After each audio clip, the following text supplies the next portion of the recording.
지금도 살아계시는 하나님, 이 세상 모든 것들을 주관하시는 하나님, 그리고 또한 저희들의 아버지가 되시는 하나님, 오늘 이 예배가 있게 하심을 감사드립니다. 특별히 저희들의 부활주일을 맞이하여 이 자리에 모였습니다.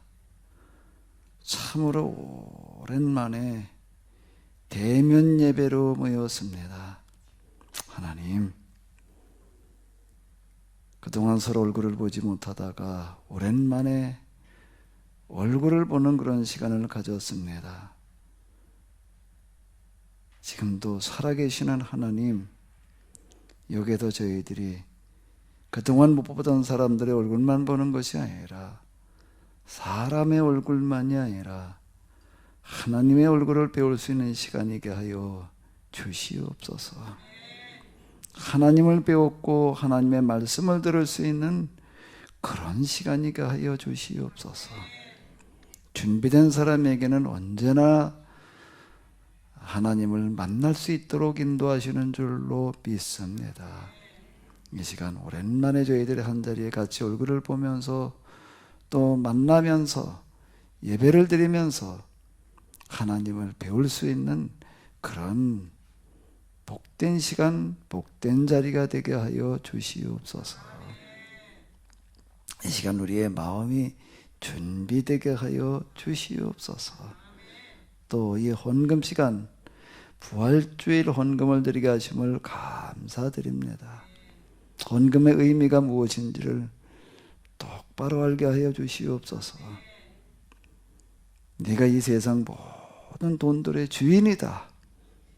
내가 세상 돈들에 대하여 주인의식을 가지고 세상 돈들이 똑바로 쓰이도록 사람 마하고 죽이게 하는 데가 아니라 대량 살살무기를 만드는 데가 아니라 온갖 퇴폐 문화에 쓰이는 데가 아니라 부정 부패에 쓰이는 게 아니라 사람 살리는 데 쓸 수 있도록 내가 관리를 해라. 내가 책임을 져라. 내가 너에게 그런 고난을 주겠다라는 약속이 바로 이 헌금인 줄로 믿습니다. 하나님, 우리에게 헌금의 의미를 똑바로 알게 하여 주시옵소서. 그리고 주인의식을 가질 수 있는 이 세상과 그리고 특별히 모든 사람들이 다 미쳐있는 이 돈들에 대해서 똑같이 미쳐서 돈을 추구하는 자가 아니라 돈에 대한 주인의식을 가지고 똑바로 쓰이기를 간절히 바라는 그런 마음 허락해 주시옵소서.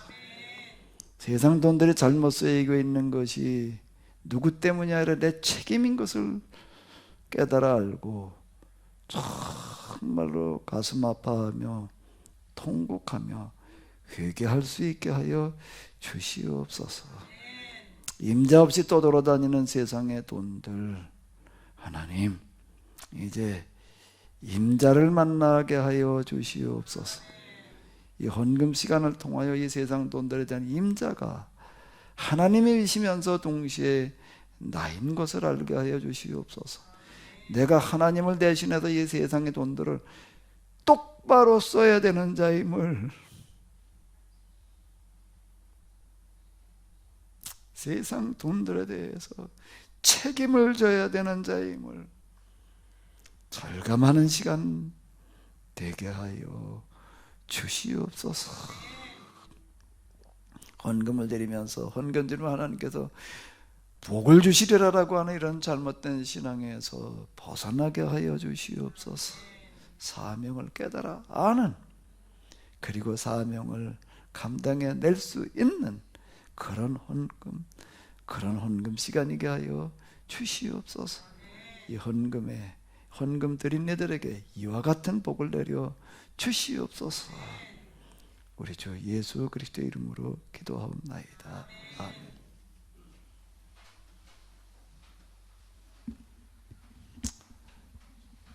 예.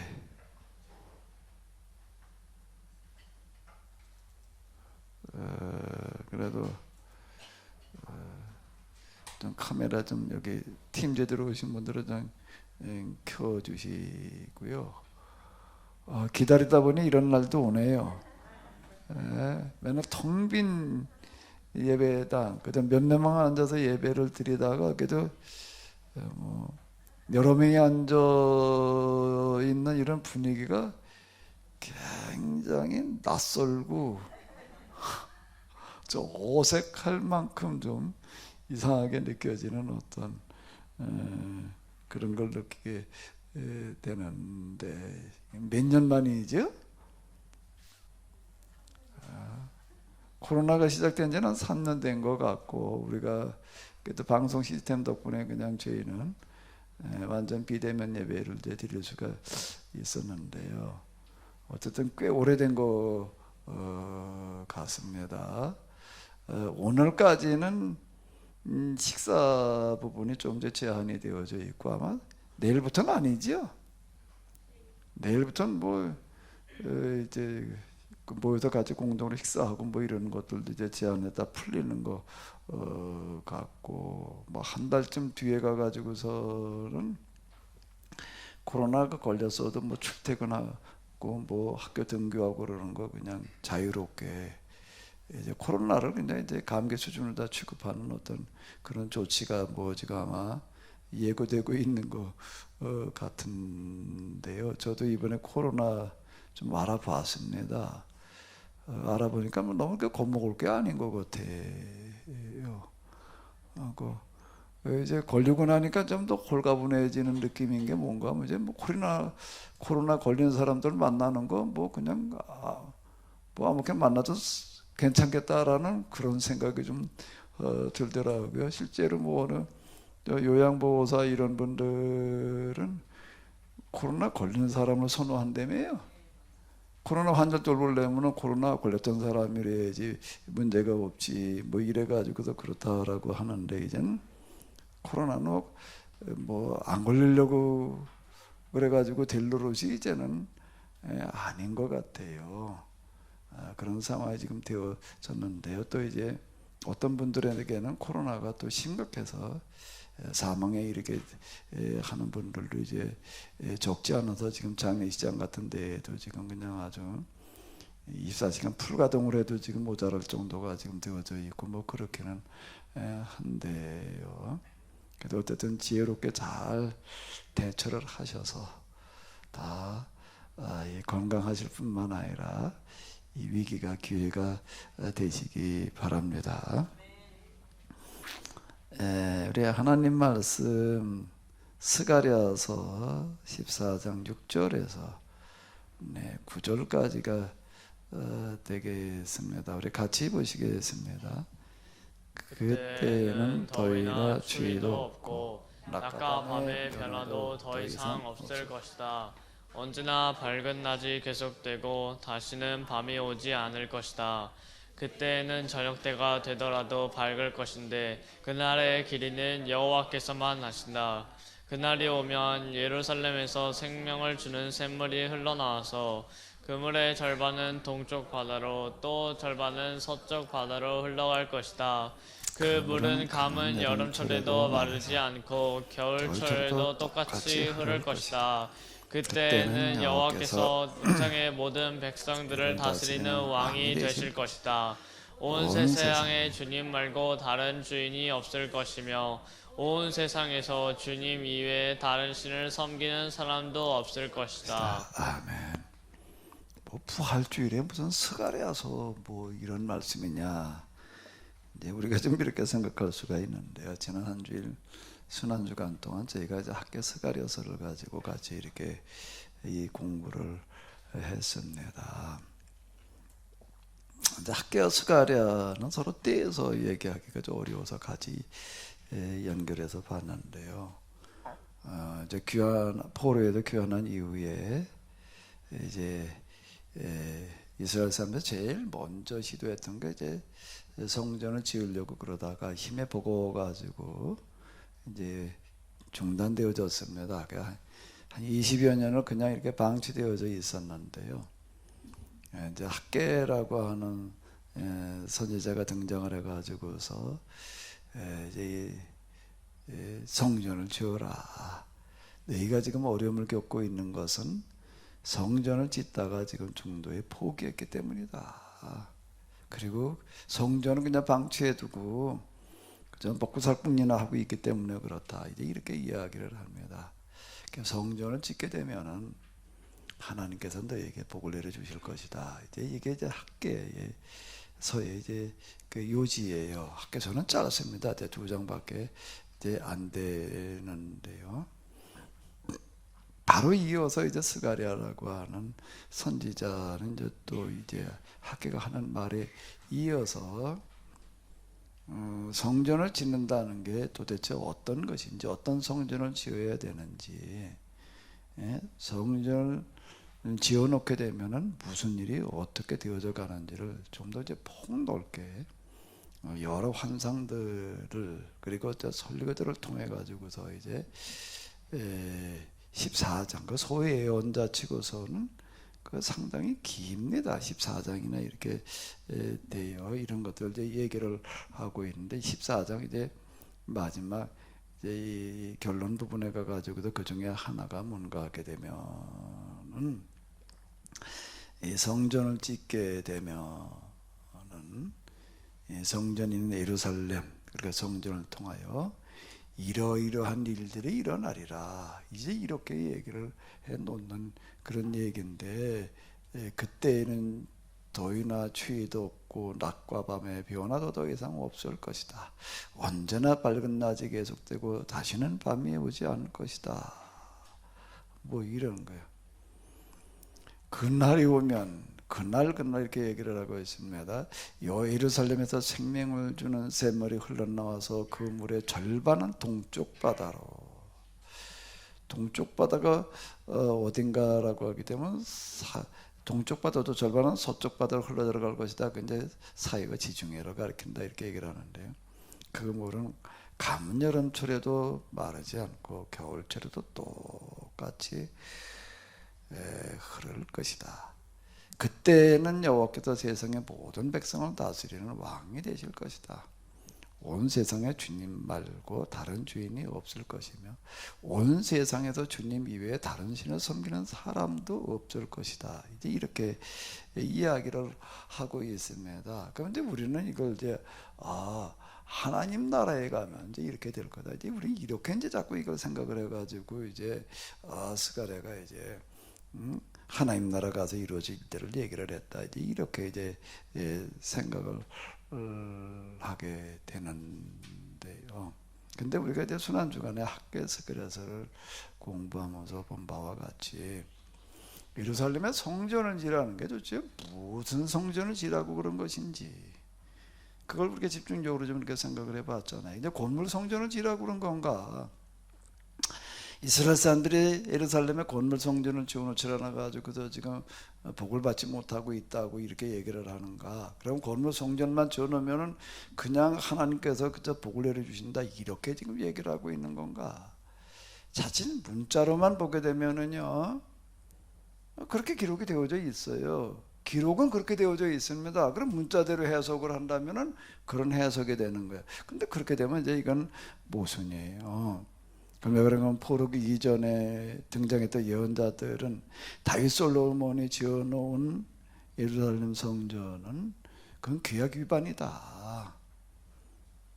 그대로 뒀다가는 재앙을 면할 수가 없다. 빨리 헐어버려라.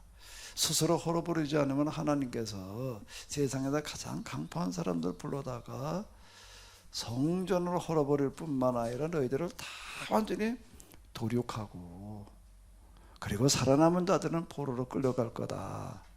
이렇게 이제 얘기를 했습니다. 그러니까 예루살렘 성전은 저주의 상징이었어요. 포로기 이전 예언자들이 얘기를 할 때에는 그 성전에서 이게 하나님의 전이다 그러고 제사로 하나님을 섬기는 거는 그거는 범죄 행위다. 하나님 모독 행위다.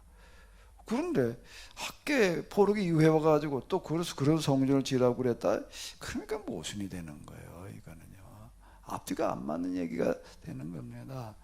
그럼 이제 우리가 학교 스가랴로 들어가서는 또 지라고 그런 성전이 무슨 성전이냐, 어떤 성전을 지라고 그런 거냐, 이렇게 이제 우리가 물어봐야지 되는 거예요. 그러니까 물어본다는 건 그건 뭘 말하는 거예요?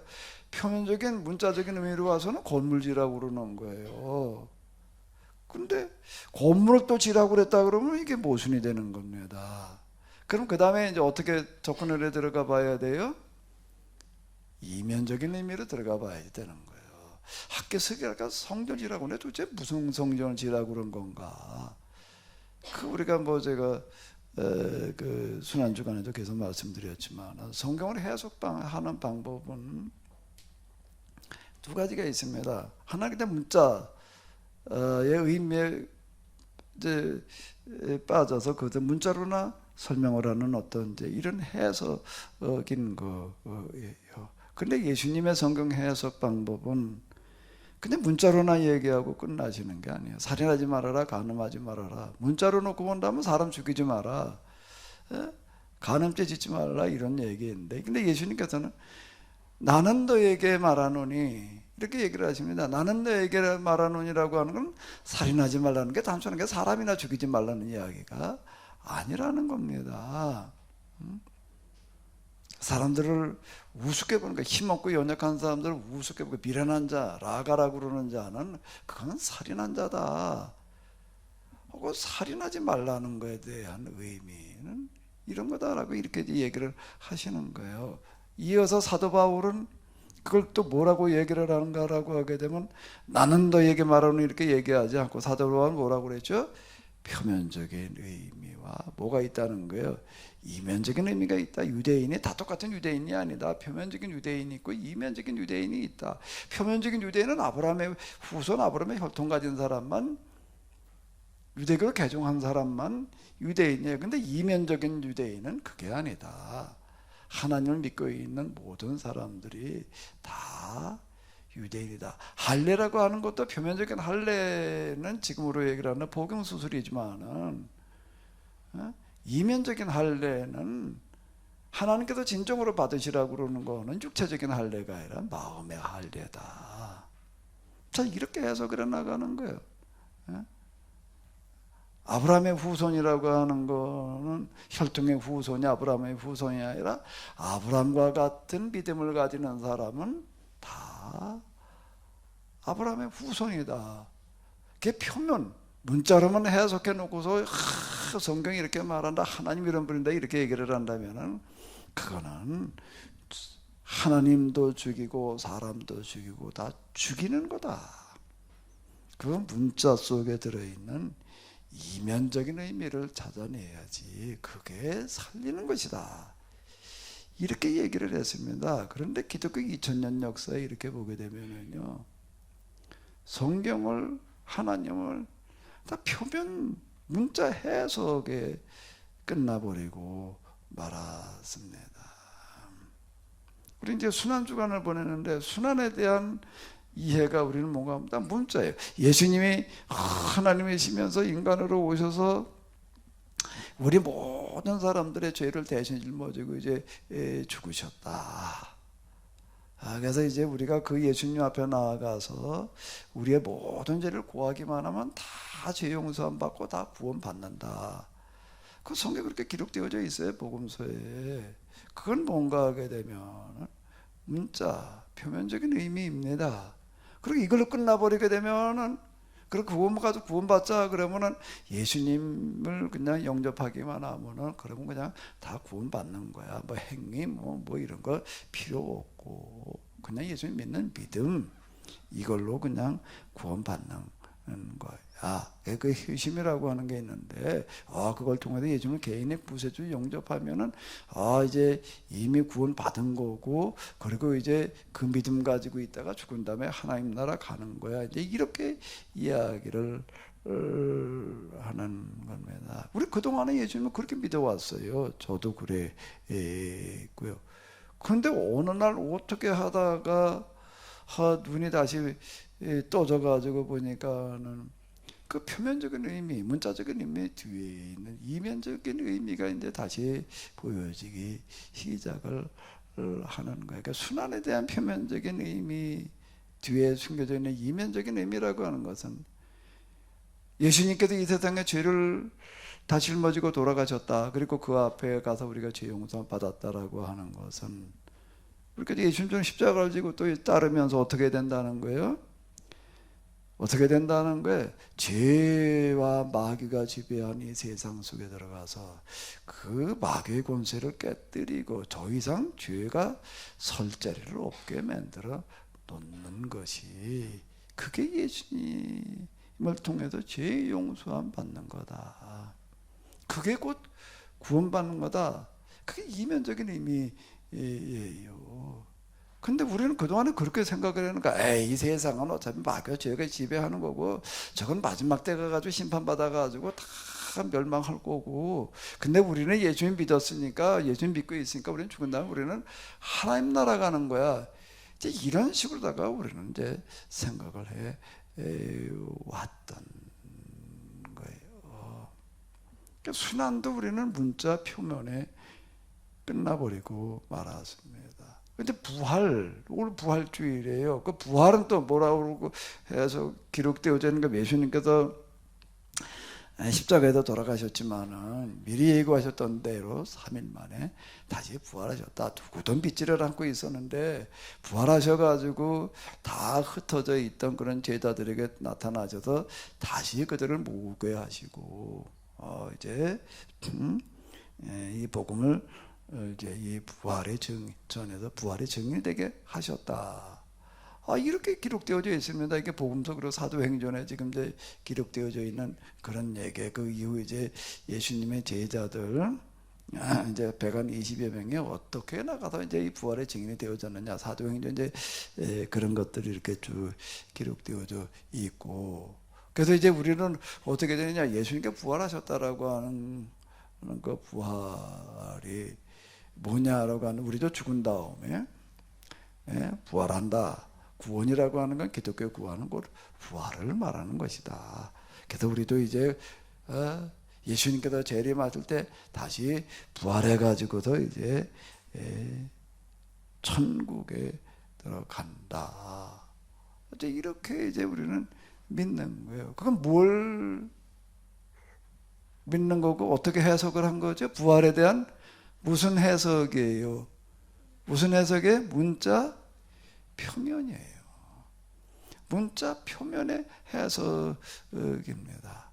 그 재림, 부활해서 지금 승천해서 하나님 나라에 계시는데, 하나님 우편에 앉아 계신데 그 예수님이 땅에 재림하실 때가 되면은 이 예수님께서 이 세상에 다시 오셔가지고 세상의 모든 죄의 권세를, 마귀의 권세를 다 멸하시고 구원받은 사람들을 이제 부활하게 해서 이제 하나님 나라로 데려가신다. 뭐 이제 이렇게 생각을 하는 겁니다. 그 순환, 부활, 재림.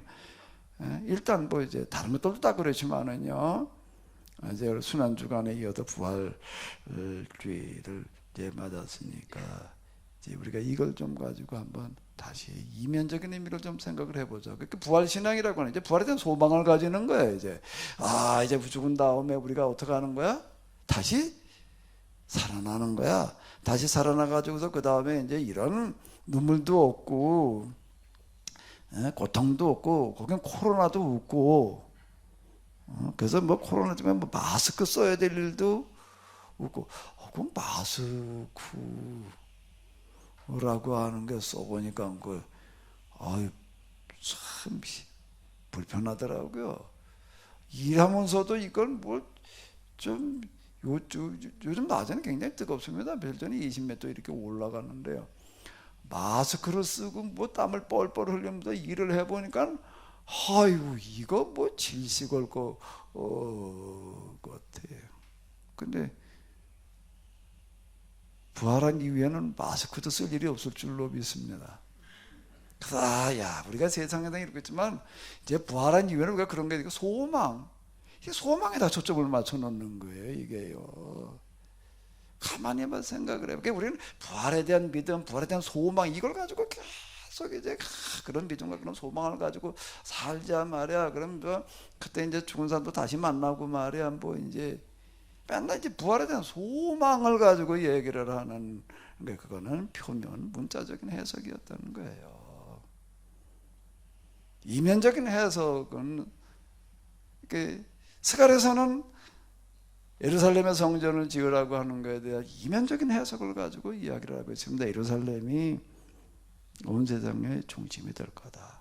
세상 모든 사람이 예루살렘의 성전으로 하나님을 예배하러 올 거다. 그렇게 얘기를 해놓고 문자적으로 해석을 하면 그래 예루살렘이 세상의 중심이 된대. 세상도 그걸로 온대. 그럼 어떻게 하면 되는 거야? 그렇게 된다니까 온다니까 이제 뭘 하면 돼? 믿고 뭘 하면 돼? 기다리면서 소망이네 뭐 소망이라고 하는 거가요 이게요. 가만히 한번 잘 생각을 해봐요.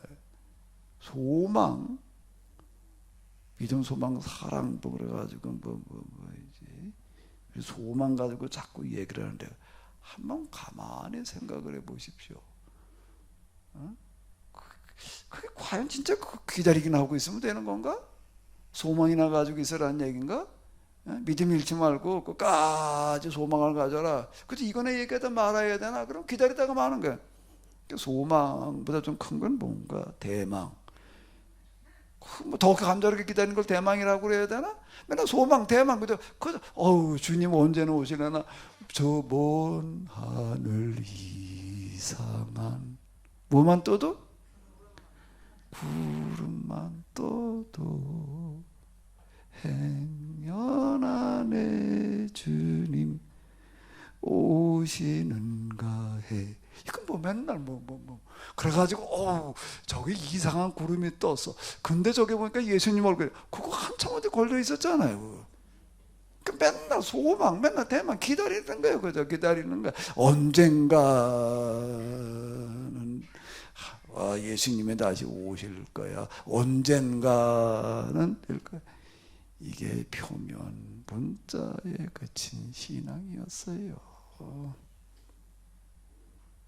근데 스가랴에서는 이렇게 얘기를 하는 겁니다. 그래 예루살렘이라고 하는 데가 이스라엘 역사 귀환한 이후에 제일 어려운 것 같은 시점에 그는 뭐라고 얘기를 하는가? 사도 모아놓고 이렇게 얘기를 하는 거예요. 여기가 지금은 정말 사람 살 데가 못 되는 거. 누구도 와서 살라고 그러지 않고 갖다 놔도 다 그냥 흩어지고 떠나버리고 있는데 여기가 세상의 중심이 될 거다는 건 뭐예요? 중심이 되도록 만들어라. 뭐라고요? 만들어라. 그렇게 되게 해라. 누가? 그거 뭐 가만히 기다리기만 하면 소망만 가지고 있으면 소망 가지고 모자라면 대망으로 가가지고서 있으면 하나님이 와서 오늘을 해주시겠지. 예수님 오시면 다 해결돼. 이런 무책임한 얘기가 어디 있어요? 그런 말도 안 되는 뭐 얘기가 어디 있어요? 겨우 성경에서 얘기하는 게 그래. 그거 의심하지 말고 그냥 믿고 그냥 기다리기나 하라는 얘기예요. 그러면 뭐 하면 돼 그냥. 그럼 뭐 이게 손을 쓸 데가 없어. 뭘 하고 있으면 돼? 할 일이 없으니까 이렇게 하고 있으면 돼. 그죠? 손은 쓸 일이 없어요. 그죠? 할 일이 뭐가 있어? 예수 오시면 다 한다는데 가만히 있으면 되지. 하나님 손을 주신 건 왜 주셨을까? 쓰라고 주셨지. 가만히 팔짱이나 끼고 그냥 그러고 있으라고 그냥 주신 걸까? 손만큼 일 많이 하는 게 없는 것 같아요. 근데 평생 이제 마지막 노가다를 하고 있는데 요즘 좀 내가 노가다 조금 하고 있습니다. 나보고 자꾸 얼굴이 검해졌다고 그러더라고. 근데 손을 하도 쓰다 보니까 어느 날 이렇게 보니까 엄지손가락에 뭐가 툭 튀어나왔어. 그러니까 내가 어디다 부딪혔나? 뭐 어떻게 돼서 이렇게 튀어나왔나 보니까는 이게 보니까 관절이 튀어나오더라고 이게. 이게 지 어머니가 저 손이 보니까 뭐 관절이 툭툭 튀어나오더니 지금 내가 지금 여기 보니까 어느 날 툭 붉어졌어. 보니까 이제 눌러도 아프지도 않고 상처가 난 것도 아니고 멍이 든 것도 아니고 왜 그런가 그러니까는 손을 좀 너무 많이 쓰니까 튀어나오더라고. 손이 좀 관절이 튀어나올 만큼 쓰라고 하나님께 손을 만들어 주셨지. 그래서 팔짱이나 끼고 그냥 기다려. 소망교회 그거 이름 고쳐야 돼. 예? 그 소망교회 대통령까지 나왔지만 그 대통령 뭘 한 거예요 도대체? 소망교회라는 이름이 별로 그렇게 좋은 이름이 아니야. 소망을 가지고 이제 기다리기나 하라는 얘기니 말이야 이게 지금. 예루살렘의 세계 중심에 데려가. 제일 어려운 때 그는 말하는 게 중심에 데려 만들어가라. 그럼 어떻게? 하나님께서 너에게 다 틀림없이 함께 하시리라. 이게 믿음이지요. 언젠가 하나님께서 하실 거야. 그러니까 그거 의심하지 말고 믿고 그냥 기다려. 그게 믿음이에요. 하나님께서 우리와 함께 하셔서 이 광야와 같은 예루살렘에서 샘물이 나와가지고 이거 그러고 있잖아요. 지금 예루살렘에서 생명을 주는 샘물이 흘러나와서 그 물의 절반은 저 지중해로 흘러들어가고 그 중에 절반은 저 사해라는 데는 죽음의 바다예요. 아무것도 못 살아. 거기는 뭐 미생물도 못 살아가지고서 이놈을 거기 가 보니까는요, 사회 저 성지순례 갔을 때 이렇게 갔는데 계속 주의를 주는 게, 여러분 사해 바다에 가가지고서 들어가는 건 좋은데 조심하세요. 저 사해바다 물이 눈으로 들어가면 잘못하면 눈이 약한 사람은 실명할 수 있습니다. 너무 짜가지고. 그러니까 전혀 눈에 들어가지 않게 하십시오. 그렇게 주의를 줘요. 거기는 주변에 이렇게 보게 되면 허연 돌멩이가 그냥 쭈르륵 깔려서, 허연 돌멩이가 소금 덩어리야. 그냥 다 소금이야. 그냥 널린 게 돌이 아니라 소금이더라고. 소금 덩어리들이야. 그런데 예루살렘에서 먹는 샘물이 솟아나와 가지고 사해 바다가 죽은 바다가 아니라 생명의 바다가 되게 하리라. 그렇게 되게 할 거야. 그게 아니라 그렇게 만들어 가라. 가나안에 들여보내는 모세는 들어가는 사람들에게 가나안은 젖과 꿀이 흐르는 땅이다. 그렇게 기록되어져서 나는 처음에 성경 읽으면서 그 가나안이라는 데가 도대체 얼마나 좋은 땅이길래 거긴 젖과 꿀이 흐르나. 그럼 거긴 뭐만 가지면 돼? 고포만 하나 가지면 되지 뭐. 그것도 퍼먹기만 하면 될 거 아니야. 꿀 흘러가니까. 거기 가면 세상 걱정이 없는 데인가 보다 그렇게 알았는데, 나중에 내가 눈을 다시 떠가지고 하빌의 길이라고 하는 걸 써내가면서 이렇게 보니까 세상에서 사람 살기가 제일 어려운 환경이, 전쟁이 제일 많은 데가 가나안인 거예요. 거길 들여보내시면서 여기 젖과 꿀 흐르는 땅이다. 그 문자예요. 표면이에요. 이면은 여기가 세상에서 사람 살기가 제일 어렵고 제일 힘든 곳인데, 근데 하나님께서 너희를 이곳에 들여보내는데 왜? 거기 가가지고 뭘 어떡하라고? 거기 가서 가만히 있기만 해도 하나님께서 너에게 복을 주셔가지고서 말이 너에게 잘 살게 해줄게. 그렇게 하라는 얘기예요? 누구도 여기는 살고 싶어하는 데가 아닌데, 다 떠나고 싶어하는 그런 곳인데, 그런데 너희는 이곳에 가서 그곳을 젖과 꿀이 흐르는 땅이 되게 해라. 그건 이면입니다. 그 이면, 우리 이면은 빠뜨려 놓는 거예요. 민수기에 보게 되면 제사장들에게 너는 백성들에게 축도라는 게 있습니다. 복을 빌어라. 이래이래하게 복을 빌어주어라. 그러면 내가 그들에게 복을 주리라. 문자로 보게 되면 뭔 얘기야? 제사장이 와가지고서 복을 빌어주면 하는 게 뭐예요? 복을 주시겠다는 얘기야. 복을 그렇게 가지고 받을 것 같으면 세상 편안한 거지. 뭐가 어려워? 가가지고 뭐만 해주면 돼? 축도만 해주면 되지. 축도해주는데 돈 드나? 힘드나? 복 받고 싶은 사람 보이셔요. 내가 축도해드릴게. 그렇게 해가지고 복을 받나 그래? 교회당마다 맨날 예배 시간마다 맨날 축도합니다. 그래가지고 맨날 복을 빌어주는데 그래가지고 복 받은 사람이 몇이나 되나? 그 표면의 문자예요. 근데 그 제사장에게 네가 복을 비는 대로 복을 주리라. 그 말씀에 들어있는 이면적인 의미는 뭐예요? 너희는 사람들에게 성경을, 하나님을 똑바로 가르치고 똑바로 살게 해서 다 복받는 사람이 되게 해라. 그건 네 책임이다. 그것 때문에 그렇게 하라고 내가 너를 제사장으로 세웠다. 그게 안 되면 이제 그건 네 책임이다. 그래야지 이게 앞뒤가 맞는 얘기가 되는 거지. 그뭐 맨날 교회 다녀도 좋은 소리나 해야 돼? 그냥 위로나 소망이나 그냥 이런 뭐 소망. 생각만 하면 정말 화딱지가 나. 맨날 쏟고 있는 거예요. 이게 사람 속이는 단어가 소망이야. 소망이나 가지라고 말이야. 이렇게 떠들어대고 앉아 있으니. 예?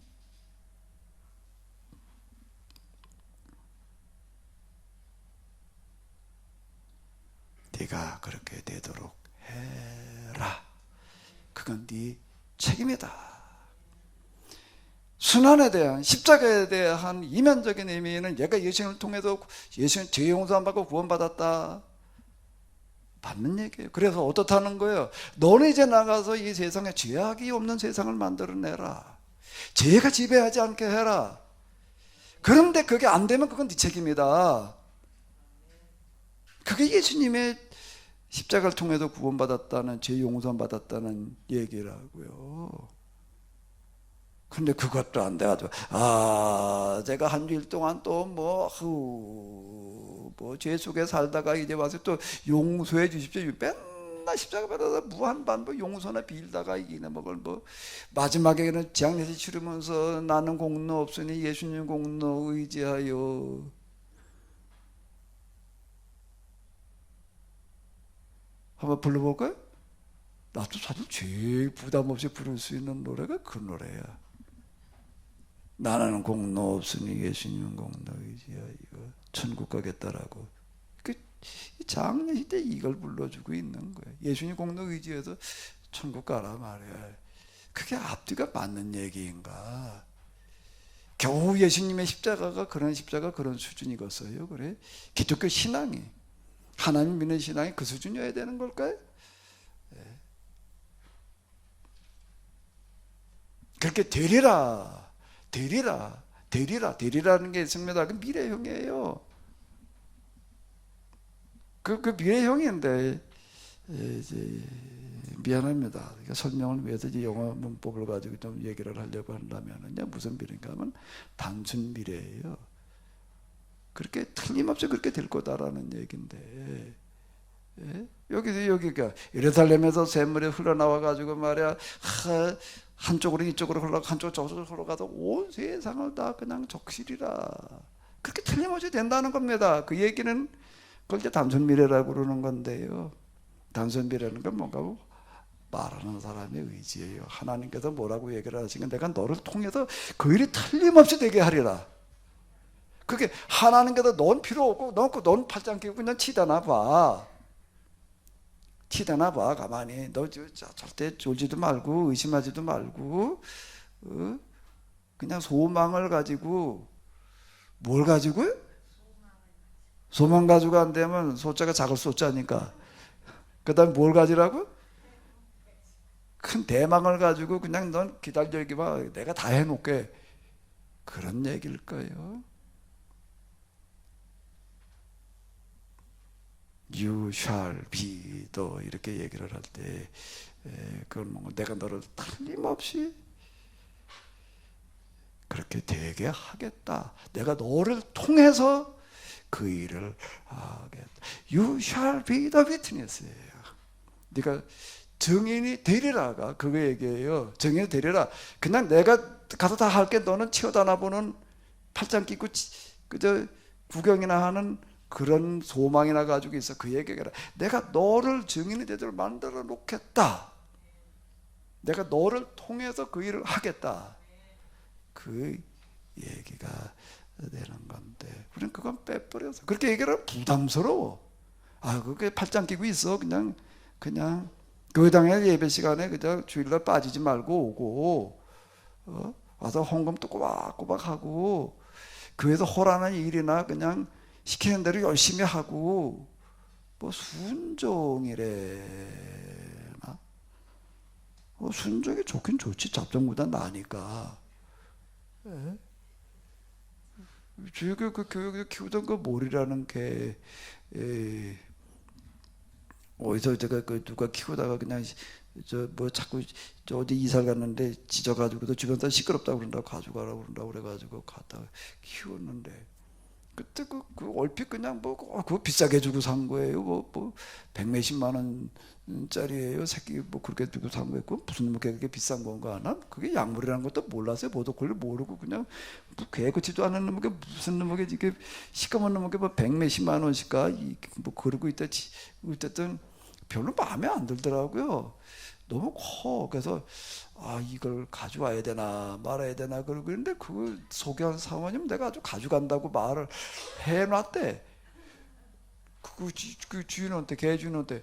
그러니 이름을 안 가져올 수도 없고 나 그렇게 말한 게 보러 가겠다고 그랬는데 내가 가서 보고 내가 결정하겠다고 그랬는데 그 사모님은 어떤 목사님이 걔 가지러 온다 이래놨으니 할 수 없이 가지고 왔어. 사실 마음에 안 드는 뭐거를.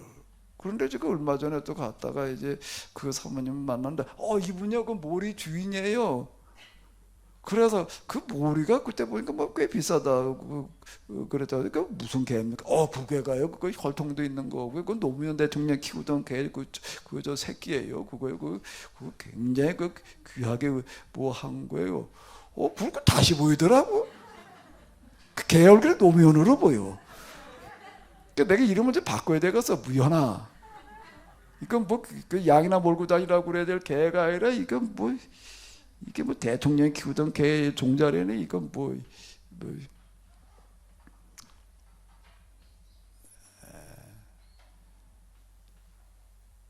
우리가 이 문자로만 해석을 하고 끝나버리게 되면은요, 완전 장난이에요. 장난이요. 소망이나 가지라고 말해요. 하나님께서 여러분들에게 평안을 주실 겁니다. 이런 헛소리. 이런 것들이 그냥 교회 안에 횡행하고 있던 거예요. 그러다 세상이 모양이 되는 거예요. 지금 이게요. 내가 만들어 가라. 내가 너를 통해서 틀림없이 그렇게 하겠다.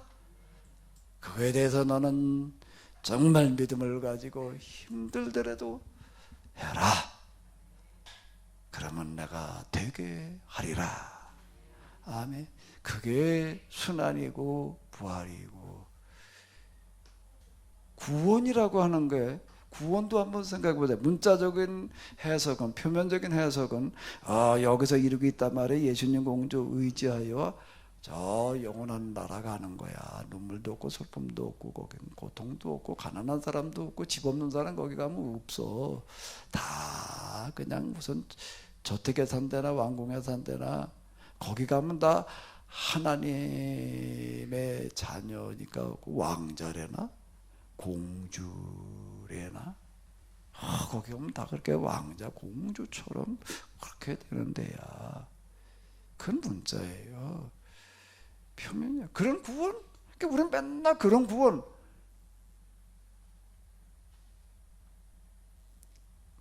그 구원에 대한 이면적인 의미는 무슨 의미죠? 내가 이 세상에서 가난한 자, 부자가 없는 누구나 잘 사는 그런 나라를 만들어라. 그거를 성경에서 뭐라고 그러는 거죠? 거룩한 나라라고 부르는 겁니다. 그걸 거룩하다고 그러는 거예요. 거기에다 인권 유린다 해가지고 말이야 피눈물 흐르는 사람 없게 해라. 사람 취급 못 받아가지고서 어디 가서 사람 취급 못 받아봐봐요. 정말 그것처럼 비참한 게 없는 겁니다. 라가라고 그러는 자는 다 살인한 자다는 게 그 얘기예요. 사람을 사람 취급해야지. 근데 사람을 개 취급하려고 그러면 되겠어요? 네. 그런 세상을 네가 이 땅에서 만들어. 이 땅에서 만들어. 여기서 만들어. 죽은다는 얘기하지 말고 이 다음에라고 말하지 말고 지금 여기서. 그때 하나님이 부 예수님께서 재림하시면이라고 말하지 말고 네가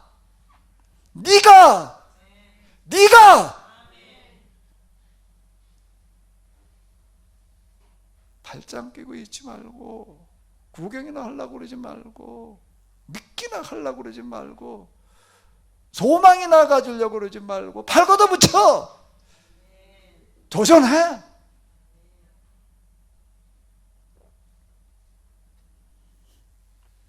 성경에 뭘 구원이라고 하던가. 우리는 구원받았다고 그러는 사람은 그렇게 많은데, 이는 뭐 세상은 이건 완전 그냥 갈수록 더 그냥 쓰레기 떼미가 돼가고 악취가 나고 있으면 이게 뭐가 어떻게 되는 거예요? 뭐 잘 아는 얘기, 저도 몇 번 또 여러분들에게 얘기했던 얘기, 삼성을 만들어놓은 이병철 회장이 죽기 얼마 전에, 야, 이제 죽음을 앞두고 나니까 이게 도대체가 좀 아마 좀 그래도 심각해졌던 것 같아요. 그래가지고 저 종교 지도자들한테, 특히 교회 지도자들한테 질문을 보냈어요. 무엇일까요? 이 나라에 교회는 그렇게 많은데, 교회 다니는 사람은 그렇게 많은데, 인구의 몇 분의 1이라는데 왜 이 세상, 이 나라는, 이 세상은 뭐 바뀌는 게 하나도 없냐? 그분이 몇 가지 질문인데 그 첫 번째가 그 질문이더라. 아니, 그 교회가 있다면 말이야, 교회에 다니는 사람이 있으면 좀, 아니, 좀 세상이 좀 바뀌어야지. 뭐, 그건 하나도 없고 구원을 받았다고 그러는데, 뭐가 어떻게 되는 거냐 말이야. 그 뭐라고 대답을 해야 되나? 아마 인터넷에 가서 한번 쳐보십시오. 어디 지금도 한번 떠돌아, 요즘 남아있나 모르겠네. 한참 떠돌아 댕겼어요. 뭐 카톨릭의 뭐 정의재 신부가 뭘 대답을 했다고 그러던가, 뭐라 그러던가, 무슨 놈의 대답을 어떻게 했는지 모르겠는데, 아주 기본적인 얘기예요. 이게 구원받았다는 거가 뭐예요? 이 세상에 좀 뒤바뀌어야 되는 거죠. 그게 구원받는 거지. 구약 성경에는 뭐가 없는가 하게 되면 내세라고 하는 게 없습니다. 죽은 다음 얘기가 없어요. 죽은 다음에 어떻게 된다는 얘기가 그건 없어요. 그 내세를 말안하지 않는 거고요. 그게 내세를 부정한다, 없다 그런다고 하는 거고 다른 얘기예요. 말 안 한 거하고 저 침묵할 뿐이지. 구약 성경에는 내세에 대한 언급이 없어요. 그런 신학이 아예 없습니다. 그런데 계속 이 세상에서 거룩한 나라를 만들려는 거예요. 그 뭘 말하려고 그러는 걸까요? 신앙생활을 내세 뭐 어쩌고 저쩌고 떠들지 말라는 겁니다. 지금 여기서 어떻게 하느냐라고 하는 그 사람에게 곧 내세가 있는 거지. 인류 역사 가운데에서 특히 종교 관련되어져 가지고서 우리가 찾아볼 수 있는 가장 큰 비극, 가장 큰 사기, 그게 뭔 줄 알아요? 우리 교회만 해당되어지는 게 아니고 모든 종교를 망라해 가지고서 역사적인 사기예요. 역사적인 사기에 사람을 아주 비참하고 불행하게 만들어 놓은 사기. 그게 뭔가 하면 이 세상에서 이렇게 우리가 참 뭐 힘들고 어렵게 살지만 저 내세에 가면 그런 거 없어, 이렇게 말하는 거예요. 완전 사기꾼이에요. 종교적인 사기꾼들이에요. 그렇게 얘기를 해놓게 되면은요, 이 세상에서 그냥 그렇게 살아, 그건 뭐 어쩔 수 없어, 그렇게 얘기하는 거고 같은 겁니다. 그런 설교, 그런 제사장들에 대해서 정면으로 도전하면서 저주로 선언하고 나서는 사람들이 예언자들이에요. 죽은 다음에 가가지고서 뭔 소리 하지 말라는 거예요. 이 성전에 와가지고서 제사나 드리면 하나님께서 그걸 기쁘게 받으시고 복 주신다, 그런 속임수 사기치지 말라는 거예요. 겨우 하늘에 계신 하나님이 그래 이 건물에 모여가지고도 짐승 태워드리는 그 냄새나 말이야, 그걸 받으시겠냐? 그걸 기뻐 받으시겠냐? 그리고 복 주시냐? 하나님에게 아니, 집에서 생선을 하나 이렇게 구워도요, 구웠어요. 태운 게 아니고 먹으려고 구웠어요. 구워 보셨죠? 우리 저 가정과 선생님이셨던 사모님, 생선 구워 드시죠? 집에서 생선을 프라이팬에다 기름 두르고 구웠어요. 그럼 어떻게 해야 되나요? 냄새가 진동을 해도 어떻게 해야 돼요? 문 열어놔야 돼. 그런데 이놈의 걸 어떻게 오다가 태웠어. 그럼 어떻게 되나? 냄새가 더 나요, 덜 나요? 더 나죠. 이야, 생선 타는 냄새가 너무 기가 막히다 말이야. 문 꼭꼭 닫아놓고 이거 어디 나가지 못하게 하고 다 들이마시자. 그러나? 예? 그 타가지고 연기가 이제 펄펄 그냥 막 불이 달라붙으려고 그러게 되면 이놈은 문 열어놓고 그냥 그놈의 냄새가 안 빠져가지고 며칠 고생을 해야 돼. 아니 그런데 생선 구운 것만 해도 그런데 어떻게든 굽다가 이게 조금 탄 것만 해도 그런데 이놈 먹으러 그게 아니라 짐승의 기름, 내장이 무에 내장 속에 뭐가 들어갔어요? 소화되는 그런 똥돼가는 그런 것들이 들어 있는데 그걸 갖다 놓고 한번 어디 그것도 프라이팬도 아니야. 장작불이 펴놓고 거기다 한번 태워봐요. 어떻게 돼? 집안에도 한번 그렇게 해볼까? 여기다 갖다 우리 장작불 펴놓고 어디 저 돼지 기름 덩어리 하나 하고 돼지 창자 좀 갖다 한번 태워보자고. 예? 그럼 꼭꼭 닫아놓고 아주 향내가 나지요. 그럼 야 정말 냄새 좋다 그러고 앉아 있어야 되나? 그럼 혼나는 뭐 소리가 생각을 해봐봐요. 혼나는 뭐 소리가 야 이게 거룩한 성전이야. 하나님은 뭘 좋아하시는가 말이야. 번제래나 무슨 제래나 그래가지고 이렇게 짐승을 태워드리는 이 냄새를 좋아하셔. 그걸 아주 향기로운 제물이라고 그러셔. 그리고 그걸 열심히 태워. 그걸 기뻐 받으시고 복 준다. 아니 원 지가 한번 그거는 맞고 살아봐봐. 이게 말이 되는 소린가 말이야 이게. 응? 이사에서 그렇게 얘기해. 나 그럼 아주 짐승 태우는 냄새 나가지고 이제 아주 더 이상 내가 숨을 못 쉬겠단 말이야. 누가 또 성전부터 고로당거라. 아주 저놈 것도 그만 태우게 해라 말이야. 표면적인 의미에서는 짐승을 잡아 태우라는 거예요. 그 내장과 기름을 태워라. 그건 표면적인 거예요, 문자적인 거예요. 그런 게 성경에 없다는 얘기가 아니야. 성경에 몇 장 몇 절이 있으니까 우리 이거대로 말을 하나님께 복을 주시겠다라고 했으니까 우리는 그래가지고 복 받겠다 말이야. 이렇게 얘기를 하는 거에 대해서 완전 사기극이라고 그러는 거예요. 한번 이치로 생각을 해봐봐요. 그게 제사장이 복을 빌어준다고 해도 그냥 그리고도 거기다 대고 이제 복을 빌어줘. 여기 봐봐, 민수기에 보게 되면 말이야, 제사장이 이렇게 복을 빌어주면 복이 임한다고 그래서 오늘 이렇게 성전에 와가지고서 그 비싼 양을 한 마리 가지고 와가지고서 그 중에서 그 살코기는 제사장 주고 짐승 김덩어리하고 먹지 못하는 그 내장에 들어있는 똥덩어리를 갖다가 태워서 드렸으니까 하나님께서 이제 기뻐 받으시고 이렇게 복 줄 거야. 이렇게 얘기를 하면 그렇게 다음에도 또 더 좋은 양 가지고 와. 더 많이 태워. 그렇게 얘기를 한다고요. 왜 그래? 제사장은 왜 그렇게 얘기를 할까? 그렇게 와가지고 제사 드리는 날이 많을수록 양이 늘어나는 거예요. 예? 이게 뭐라는 거예요? 이게 완전 사격이라는 겁니다. 겨우 하나님은 그런 걸 원하시겠냐 말이야. 그건 표면적인 의미지. 이면적인 의미라고 하는 건 뭐예요? 과부와 나그네를 돌봐줘라.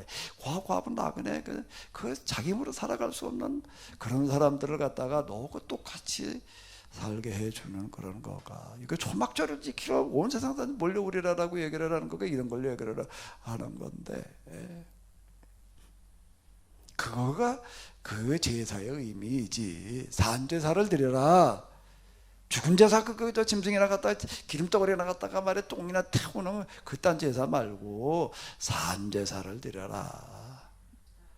하나님께서 기뻐 받으실 만한 그런 살아있는 예배를 드려라. 예언자들은 이면적인 해석을 하는 사람들이에요. 제사장들은요, 표면적인 해석을 하는 사람들이에요. 성경을 가지고 해석하지 않는다는 게 다 성경 가지고 얘기를 하니까 그럴듯하고 그럴싸한데 이게 다른 겁니다. 우리가 부활절, 부활주일마다 이렇게 대면 예배를 드리고 있는데 이제 오늘 우리가 믿어야 될 부활, 오늘 우리가 가져야 될 부활 신앙이라는 게 뭐야? 예수님께서 말이야 죽은 다음에 3일 만에 살아나셨어. 그거 믿어. 그건 표면적인 의미예요. 표면적인 믿음이에요. 그거는. 그래도 부활을 믿었다. 그래 이제 믿음은 그걸 믿으면 마음으로 믿고 의심하지 않으면은, 그리고 그 다음에 뭘 하면은 그 다음에 또 써먹는 게 소망이야. 너도 죽은 다음에 그렇게 부활할 거라고 믿고 있으면 그게 소망이에요. 그 소망을 가지고 있으면 그 다음에 어떻게 할 거야? 너도 죽은 다음에 이렇게 부활할 거야. 자, 이렇게 얘기하고 그 부활을 믿으라고, 그 소망을 가지라고 교회당 이름을 소망교회라고 그러니까, 자, 이렇게 내가 욕먹을 일을 사서 해. 소망교회 목사님, 소망교회라는 이름의 교회가 엄청나게 많을 텐데 나한테 다들 돌팔매질 하고지. 그럼 어떻게 그걸 뭐 그렇다고 말 안 하나? 말하지 말아야 돼. 김준수 장로님 어떻게 해야 돼? 그렇게 맨날 소망이라고 그러고 앉았으니, 그는 먹을 소망이라고 그러니 그게 소망이에요, 그게요? 난 소망교회라는 이름을 왜 졌는지 묻고 싶어요. 무슨 소망이라고 소망을 줘요? 무슨 생각고 소망이라고 줬냐 말이야. 이때 우리가 써먹는 소망은 다 내가 소망을 잘못 해석했나? 예?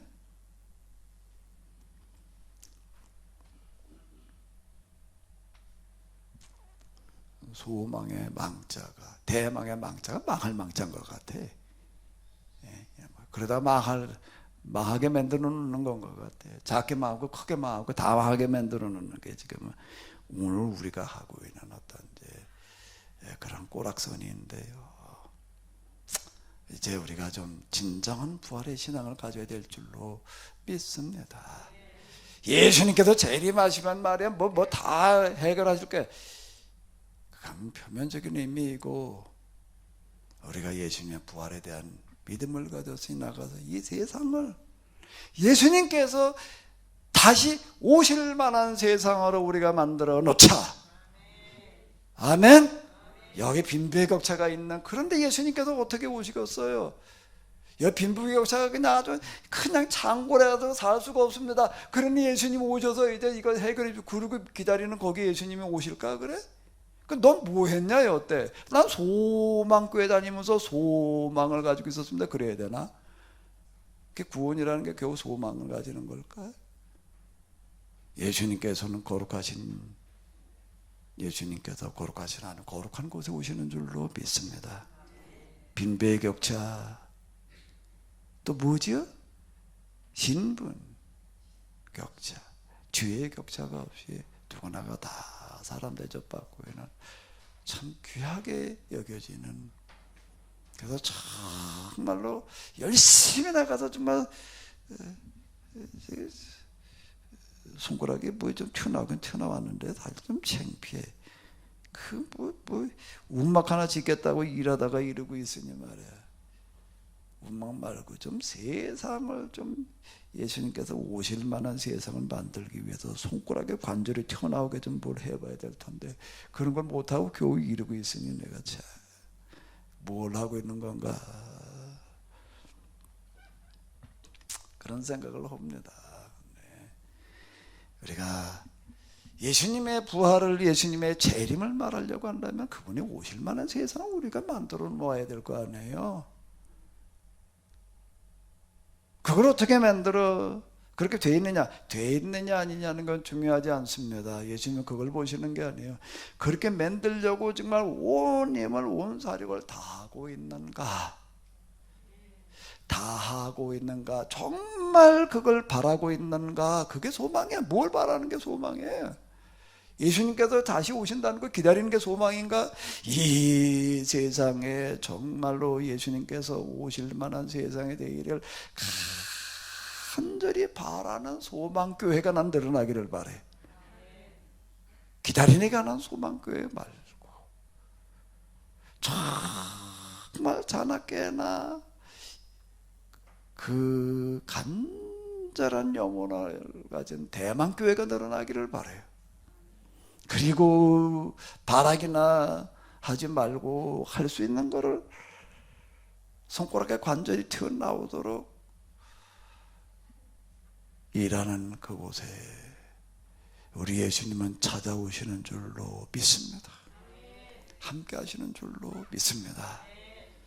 부활하신 주님, 하나님 우편에 앉아 계시는 그 주님, 재림이 언제나 오실래나가 아니라 지금 우리의 간절한 마음속에 지금 우리가 애쓰고 힘써서 일하는 그곳에 오시는 줄로 믿습니다.